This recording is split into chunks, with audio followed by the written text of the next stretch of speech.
Et bon, d'après certains commentateurs, pour chaque fête, il faut se préparer un mois à l'avance, comme Pessah. Bon, point de vue halakha, on tient que Purim, c'est uniquement 2 semaines à l'avance. Mais bon, c'est toujours bien de se préparer à l'avance. D'autant plus qu'il y a un Mahamar bien connu au nom du Harizal, qui nous dit qu'il y a un rapport très étroit entre Purim et Yom Kippour. En effet, si on prend Kippourim, Kippour c'est aussi Kippourim.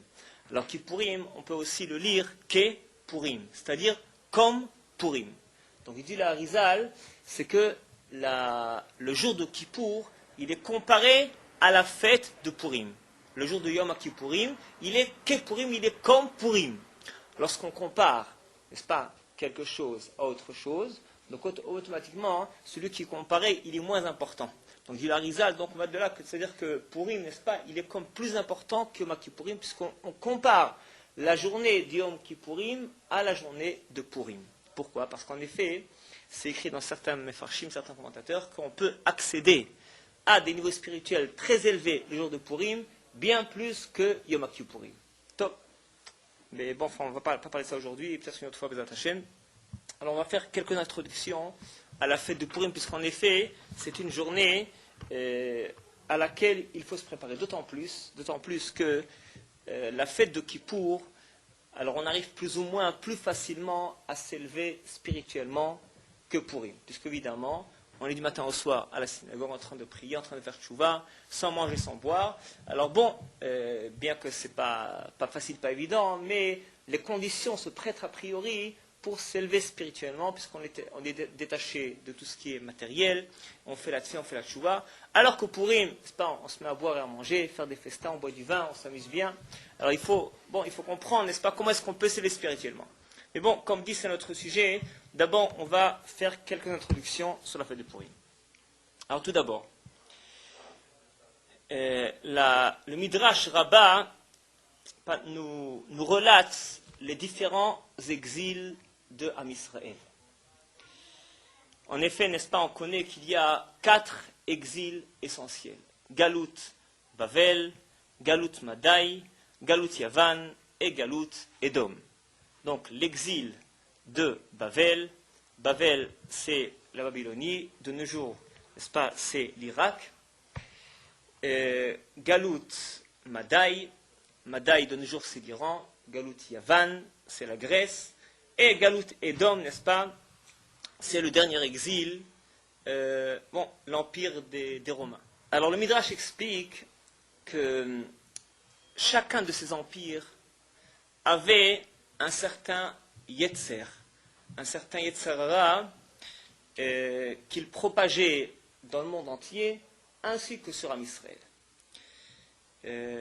Bavel, c'était Yetzer Shlita Baolam Shelo Leshem Shamaim. C'est-à-dire que la Babylonie à l'époque, eh bien, elle avait cette envie, ce désir de dominer le monde entier sans rapport avec Dieu.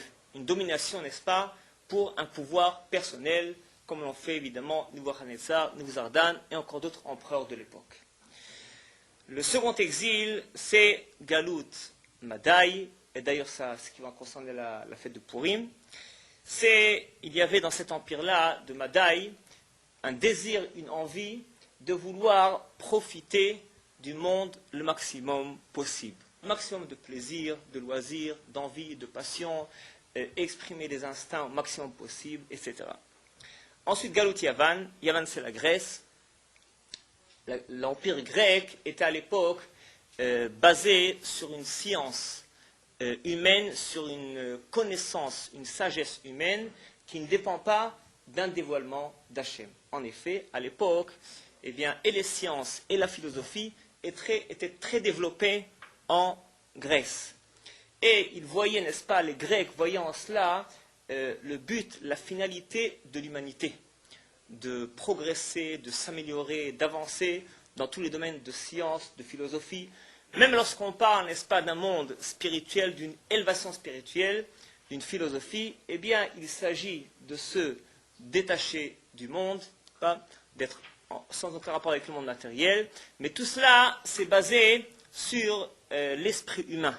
C'est-à-dire, ce sont des conclusions philosophiques que ces grands philosophes ont abouti avec certaines démonstrations, certaines méditations, mais ça ne dépend pas du tout d'un dévoilement divin. Et là, évidemment, n'est-ce pas, ça va en compte d'Am Israël, puisqu'en effet, chez nous, notre science, notre philosophie, notre condition de vie, elle est basée uniquement, essentiellement, sur le dévoilement divin qui a eu lieu lors de Matan Torah. Lorsque tu vas baser une science, une philosophie sur l'esprit humain, c'est un refus de vouloir se soumettre à l'esprit divin, à la volonté d'Hachem. Parce que si j'admets que toute science, toute philosophie, comme dans le judaïsme, eh bien, elle est basée uniquement sur la Torah, sur le fait qu'Hachem s'est dévoilé au Har Sinaï, n'est-ce pas, il y a 3000 ans. Et on accepte ce qu'il a dit. Ça veut dire que je dois accepter uniquement ce qu'il a dit, et je dois, n'est-ce pas, en cas où mon esprit, ma conclusion, ne va pas de pair avec l'esprit de la Torah, eh bien, je dois m'écraser, je dois, n'est-ce pas, renoncer à ma conception. Et là, il y a le Yetzirah qui intervient, qui te dit non, parce que ce que j'y pense, n'est-ce pas, c'est aussi important. Bon, il est sûr et certain que c'est lié à l'orgueil, mais c'est une autre forme d'orgueil, n'est-ce pas, que le fait de vouloir maîtriser et dominer.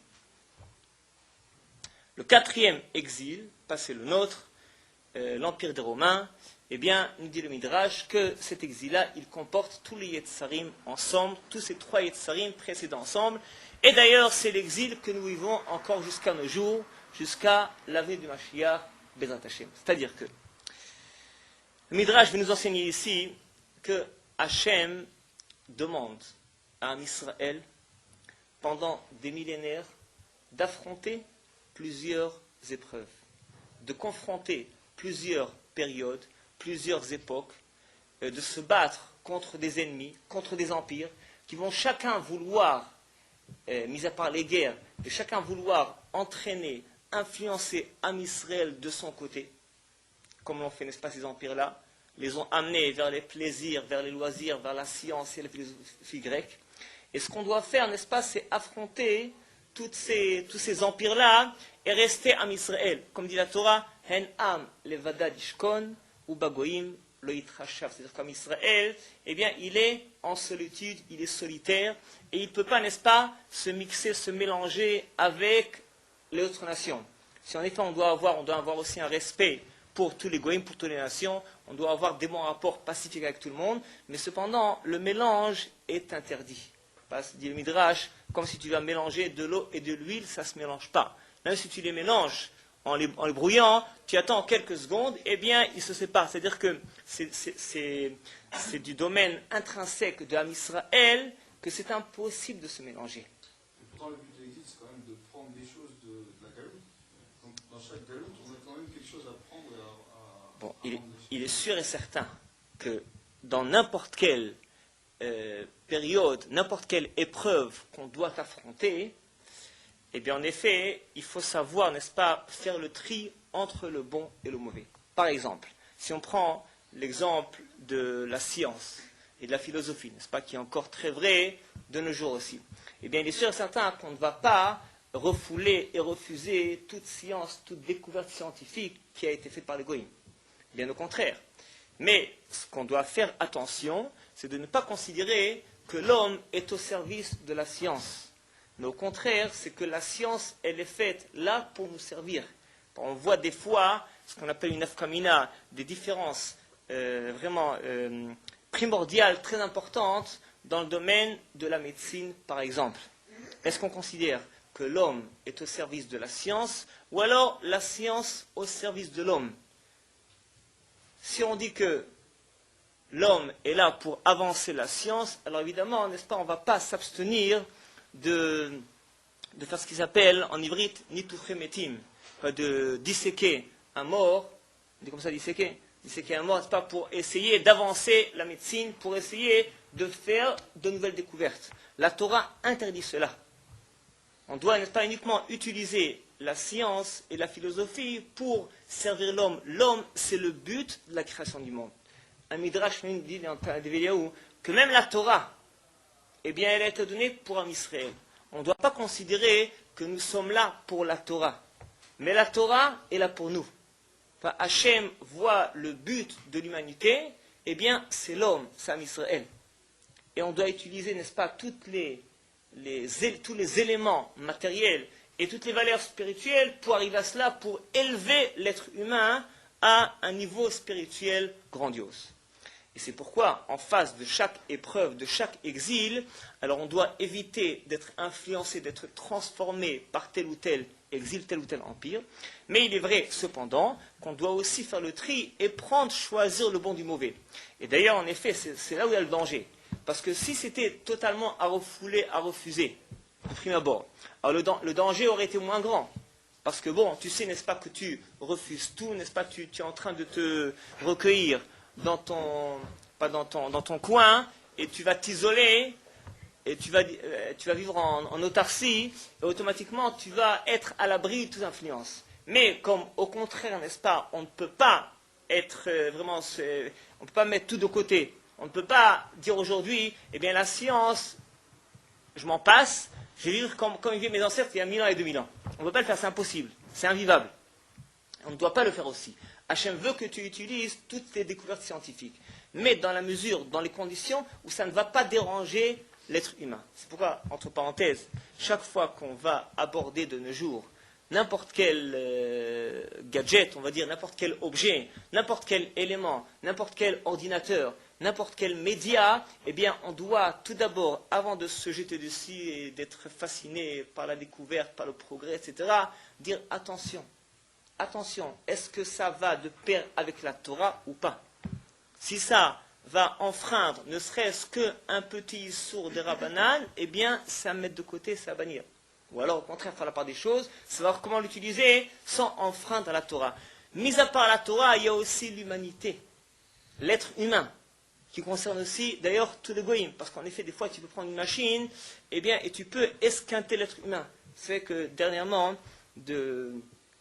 certaines, mercarim, certaines recherches scientifiques sont arrivées à la conclusion que la télévision des enfants qui regardent trop souvent des films en vidéo ou dans la télévision, eh bien, ils deviennent de plus en plus passifs.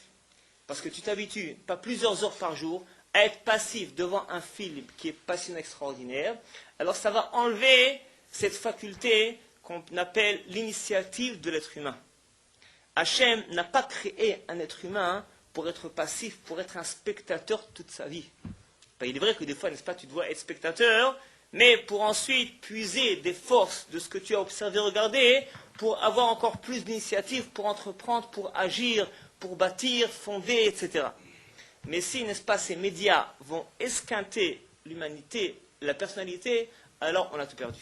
C'est pourquoi on doit être très prudent avant d'aborder n'importe quel objet ou gadget, vérifier est-ce que ça ne va pas nous déranger dans n'importe quel domaine, intellectuel, spirituel, moral, corporel, par rapport à la Torah, et uniquement dans la mesure où ça ne nous dérange pas, on pourra l'utiliser. Maintenant, mis à part, est-ce qu'on va l'utiliser ou pas, il y a aussi la quantité. Parce que des fois, tu peux prendre un élément, un objet, mais alors à petite dose, eh bien, c'est efficace, à grosse dose, eh bien, c'est néfaste, comme un médicament, ou des fois certaines vitamines. Eh bien, si tu en prends à petite dose, ça te fait du bien. Quand tu prends une grande dose, eh bien, c'est néfaste. Là aussi, c'est pareil. N'importe quelle découverte scientifique, il faut savoir doser pour que ça soit uniquement efficace pour l'être humain. Top. Donc, on revient à Purim. On a dit que Purim, eh bien, c'était quoi? Cet empire iranien, eh bien, était basé sur le fait de vouloir profiter au maximum du monde. Top. Alors, on va dire un mot là-dessus. Il est vrai que la Torah ne nous interdit pas de profiter du monde et d'y prendre plaisir. Au contraire, la Gemara dit dans Yerushalmi que Atid Adam Nitinet Adin c'est-à-dire qu'un être humain, il va donner des comptes devant Hachem pour tout ce qu'il a vu comme fruits sur terre et n'en a pas profité. C'est-à-dire que, en effet, il est bien, il est important, il est recommandé, il est conseillé de goûter au moins une fois dans sa vie de chaque fruit de la terre. Ce que dit la Gemara. Pourquoi?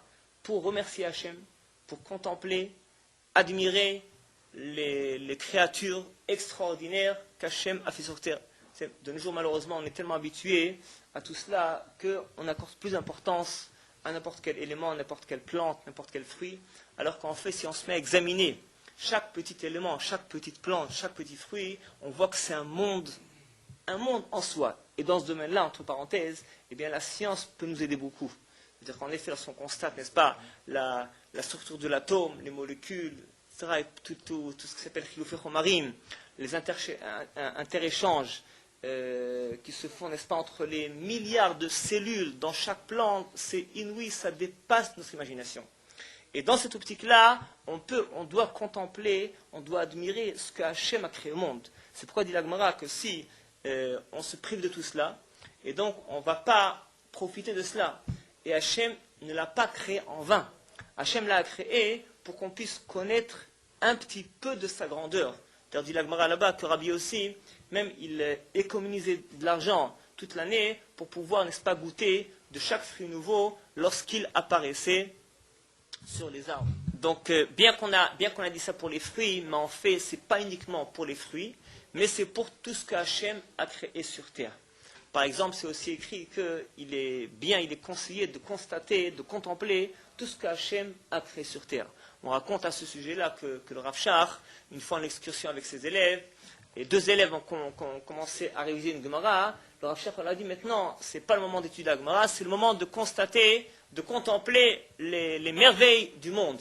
Lorsqu'on contemple, n'est-ce pas, les cascades, les ruisseaux, et les fleuves, n'est-ce pas, et les montagnes qu'Hachem a créées, ça peut nous amener à connaître un petit peu de la grandeur d'Hachem. D'ailleurs, le Rambam, Maïmonide, dit dans Ilchot Deot, dans ce domaine-là, c'est que cela, ça peut nous aider non seulement à connaître la grandeur d'Hachem, mais à arriver à la mitzvah de Yirat Hachem, ainsi que de Avat Hachem. Craindre Dieu, aimer Dieu, eh bien, on peut y arriver. Un des chemins, un des sentiers pour y arriver, c'est contempler les merveilles d'Hachem dans ce monde-ci. Pourquoi? Parce que pour craindre Hachem et pour l'aimer, il faut le connaître. Et pour le connaître, comment est-ce qu'on peut le connaître? On ne le voit pas. On peut voir ce qu'il a créé. Quand tu ne connais pas un peintre, alors bon, quand tu vois sa peinture, alors tu ne le connais pas, mais tu connais son œuvre, tu connais son art. Tu peux déjà remarquer, est-ce que c'est un grand artiste? Est-ce que c'est un professionnel ou est-ce que c'est un petit amateur? Pareil aussi pour Hachem, lorsque tu vas contempler ce monde qu'il a créé, eh bien tu pourras commencer à connaître la grandeur d'Hachem, ça pourra t'amener à Yirat Hachem, ainsi que ne t'interdit pas de prendre profit de ce monde-ci. Non pas, n'est-ce pas, comme certaines religions ou certaines philosophies qui prétendaient que si un être humain désire s'élever spirituellement, eh bien cet homme-là devra automatiquement, obligatoirement, se séparer du monde matériel. Il faudra ne pas se marier, il faudra jeûner autant que possible, etc. Il ne faut pas profiter du monde. La Torah ne nous dit pas cela. Au contraire, on voit par exemple que chaque fois qu'on a l'occasion de faire une mitzvah, disons beaucoup de mitzvot, eh bien on fait tout de suite ce qui s'appelle une seudat mitzvah. Que ce soit un mariage, des fiançailles, une bar mitzvah, un brit, pidyon haben, eh bien tout de suite on a cette mitzvah. Shabbat Yom Tov, eh bien l'essentiel de Oneg Shabbat, eh bien c'est par les 3 repas de Shabbat. L'essentiel de Simchat Yom Tov, ainsi que Simchat Purim, c'est par les repas et les festins de Yom Tov et de Purim. Donc on voit, n'est-ce pas, qu'au contraire, on va ici mêler le spirituel avec le matériel.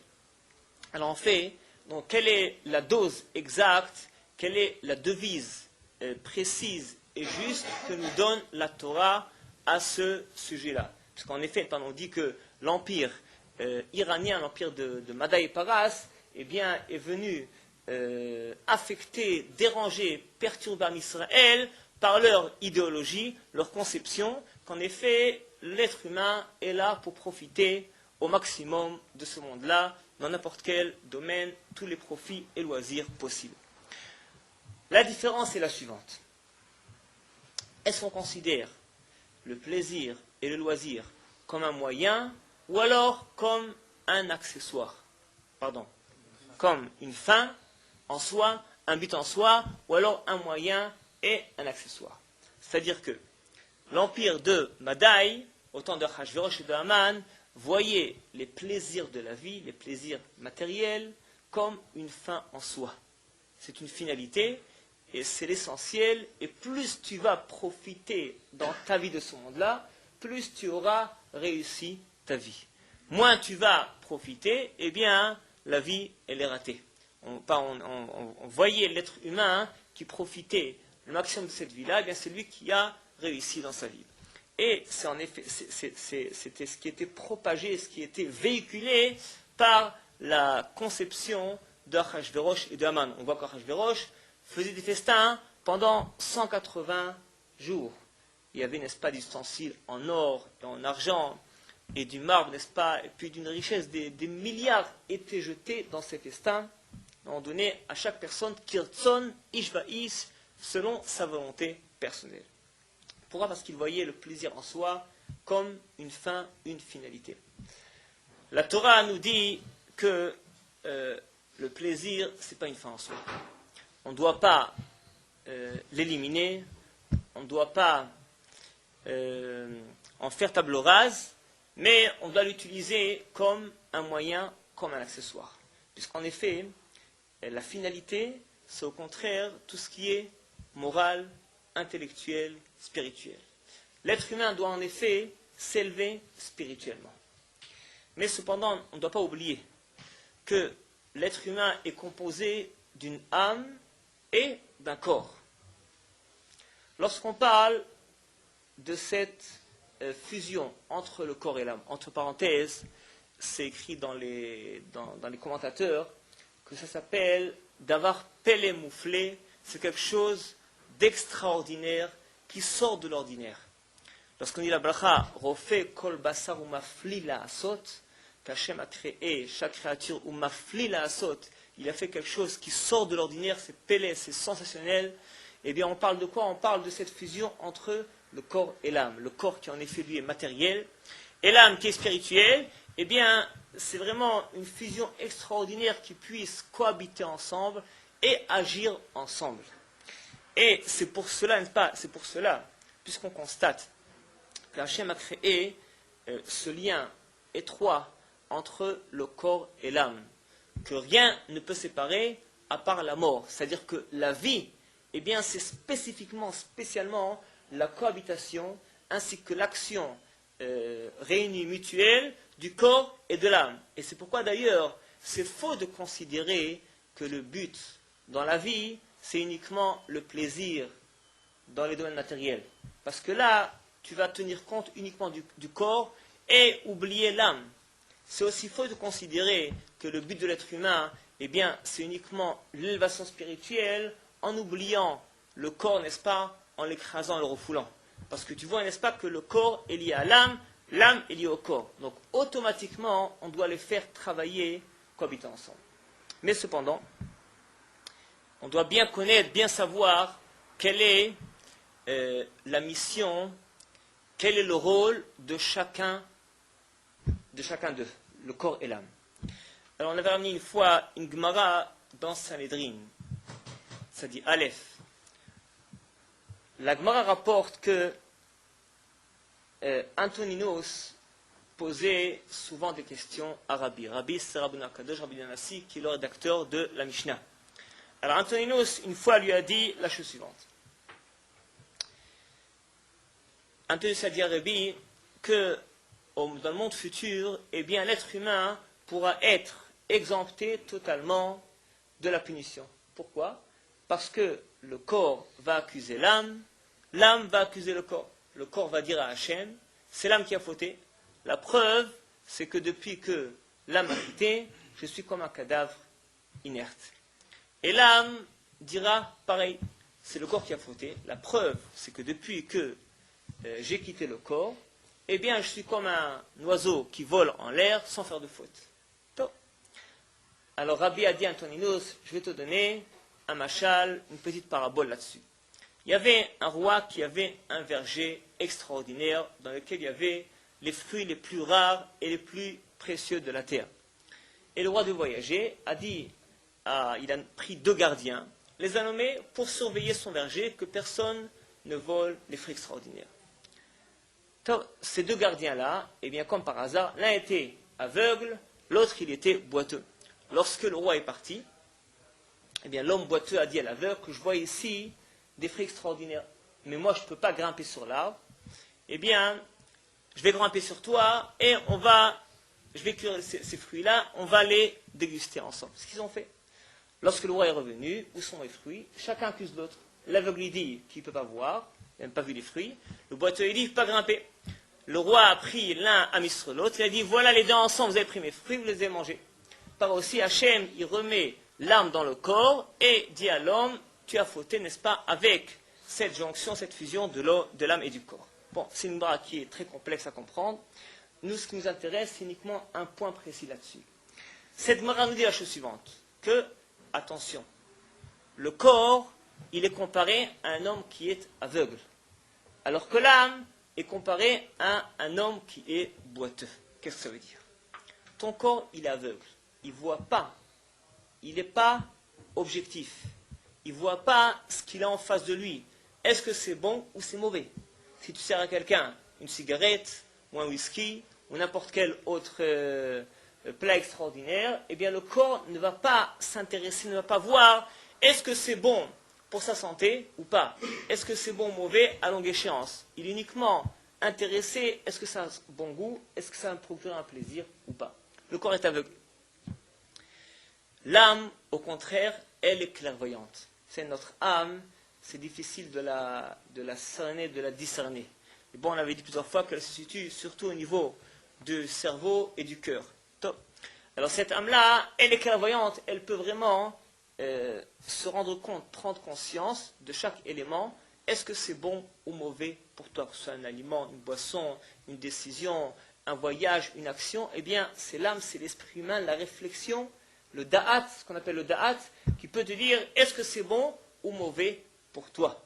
C'est pourquoi, avant d'agir, on ne doit pas se précipiter, on ne doit pas agir selon les tendances, selon ce qui nous pousse de façon instinctive, parce que ça peut être bien souvent, n'est-ce pas, une tendance du corps, les instincts, les passions, mais on doit marquer un temps de réflexion, avoir un certain recul, essayer de se déconnecter de la situation dans laquelle on se trouve, essayer d'analyser, de décortiquer les éléments de la situation, essayer d'analyser toutes les forces qui agissent en nous, et ensuite transmettre tout cela à notre esprit, qui lui va prendre la décision qui doit être objective, qui doit être pas droit, vrai et juste. Top.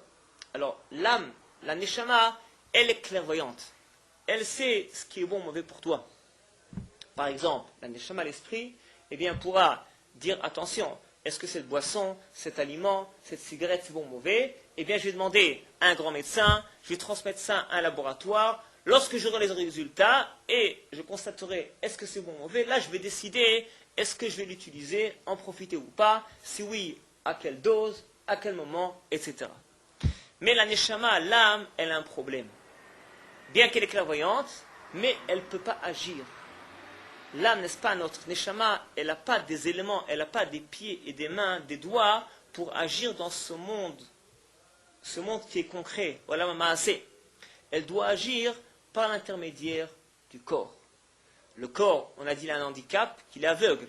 Mais le corps, lui, peut agir. C'est-à-dire que chacun d'entre eux, il a un avantage et un inconvénient.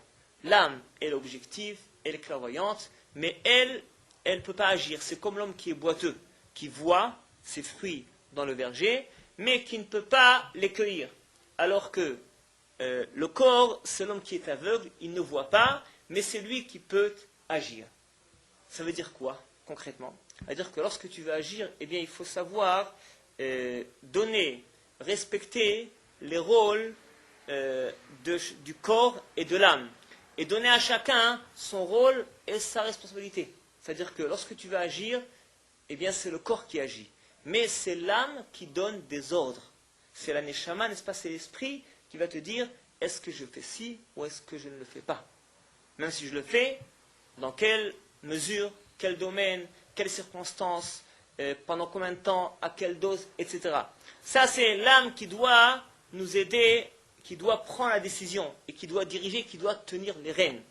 Mais concrètement, eh bien, cette âme, elle agit avec le corps qui lui réalise tout ce qu'on fait. En effet, le corps lui-même, il pourrait pas, pardon, l'âme ne pourrait pas manger la matzah, faire la tfila, prendre le lulav, etc. Toutes les mitzvot, on les fait par l'intermédiaire du corps, mais c'est l'âme qui doit diriger les opérations. Donc, c'est ce que dit Rabbi Anthony, c'est qu'en effet, le corps et l'âme, eh bien, il y a une fusion extraordinaire entre eux, et on doit savoir à quoi s'en tenir, quelle importance donner à chacun, prendre conscience du rôle de chacun. Donc, c'est pourquoi l'empire de Madaï posait un problème pour Israël. Parce que même si on ne doit pas bannir tout ce qui est plaisir, tout ce qui est matériel, mais on doit être prudent, être conscient que le corps, il est aveugle. Et si tu vas transmettre la direction, l'orientation de ta vie quotidienne à ton corps, c'est catastrophique. Comme un cavalier qui va lâcher les rênes de son cheval, eh bien le cheval va le conduire n'importe où, n'importe comment. C'est le cavalier qui te donne le rêne. Pas aussi pour nous, c'est la neshama qui est en train de chevaucher sur le corps, qui doit tenir le rêne, qui doit diriger le corps. Donc même lorsqu'on doit prendre plaisir de ce monde-là, lorsqu'on doit toucher à tout ce qui est matériel, on doit savoir l'utiliser, mais selon les directives de notre neshama. Et c'est là, n'est-ce pas, où l'empire de Madaï posait un problème, parce que eux estimaient, leur idéologie, c'était que le plaisir matériel, c'est le but de l'être humain. Et au contraire, le monde matériel, il est là que pour nous déranger. Et si on doit l'utiliser, c'est le contraire. On doit utiliser, n'est-ce pas, les facultés morales, intellectuelles et spirituelles pour prendre encore plus de plaisir corporel et physique. Alors que là, on dit le contraire. Le but à atteindre, eh bien, c'est tout ce qui est spirituel, moral, intellectuel. Au contraire, tout ce que ton corps, les forces physiques que tu as, peuvent t'aider, doivent t'aider pour mener à bien cette finalité. Okay. Une des difficultés quand même, c'est que quels sont les yeux de la Neshama? Parce que finalement la Neshama elle reçoit des informations tous les jours à partir des 5 sens que détient le corps et qui lui envoie. Donc si je pouvais voir tel que le boiteux qui avait une vue comment ça fonctionne, ça serait déjà plus simple.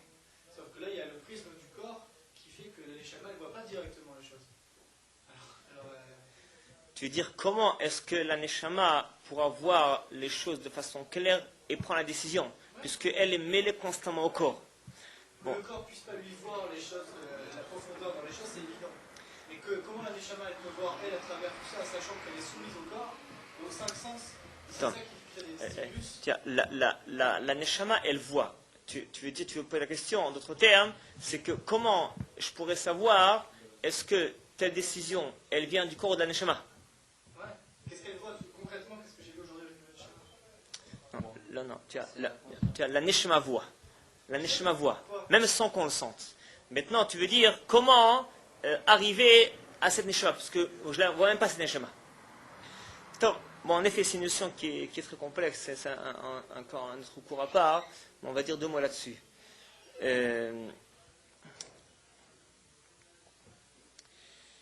Tout d'abord, il faut s'habituer à connaître, à se connaître, c'est-à-dire à discerner en soi qu'est-ce qui me pousse à agir de cette façon ou de cette manière. Est-ce que c'est une tendance qui est uniquement intéressée? C'est une tendance instinctive? Est-ce que ça provient d'une réflexion, d'une méditation? Est-ce que parce que je suis le courant, je le fais parce que tout le monde fait, etc. Toute la première chose à faire, c'est ne pas, comme on l'a dit auparavant, ne pas se précipiter, ne pas agir de façon trop hâtive, trop précipitée, mais prendre un temps de réfléchir, premièrement. Deuxièmement, il faut essayer de se détacher de la situation donnée. Parce que une fois que tu es installé dans la situation donnée, avec toutes les circonstances que ça comprend, alors tu ne vois plus ce qui est autour. On va dire un machal, comme si tu t'élèves sur un hélicoptère et tu es en train d'examiner ce qui se passe sur Terre. Et grâce à ça, tu vas essayer d'examiner quelles sont les forces qui vont te pousser à faire ceci ou cela. Est-ce que c'est une tendance instinctive ou non? C'est une tendance spirituelle, morale, intellectuelle. une fois que tu as tous les éléments en face de toi, dans ta main, tu pourras prendre la bonne décision. Bon, ça en bref, hein, il faut encore un cours entier là-dessus, Hachem. On va terminer puisque le temps presse. Donc, en fait, parce qu'on nous demande, et puisqu'on a dit, n'est-ce pas, que cet exil de Madaï n'est pas terminé, puisqu'en effet, notre exil, l'exil de Édom, le 4e exil, comprend, n'est-ce pas, les 3 premiers exils de Bavel, Yavan et Madaï, c'est-à-dire que de nos jours aussi, eh bien, il y a cette tendance de vouloir profiter du monde le maximum possible. Et comme dit, eh bien, là aussi, le problème est-ce que le plaisir, c'est une fin en soi, ou alors c'est un moyen d'y accéder? Alors, comme on l'avait dit, par rapport à la science, c'est-à-dire que la question, est-ce que tu mets la science au service de l'homme, ou alors l'homme au service de la science? Que la Torah nous recommande, attention, tu peux utiliser toutes les grandes découvertes scientifiques extraordinaires, mais uniquement dans la mesure où tu vas élever, faire avancer l'être humain et non pas le faire régresser. Par aussi, eh bien, tout plaisir corporel, tout loisir de ce monde-là, eh bien, on peut l'utiliser, mais uniquement dans la mesure où ça va te faire avancer dans le domaine moral, intellectuel et spirituel.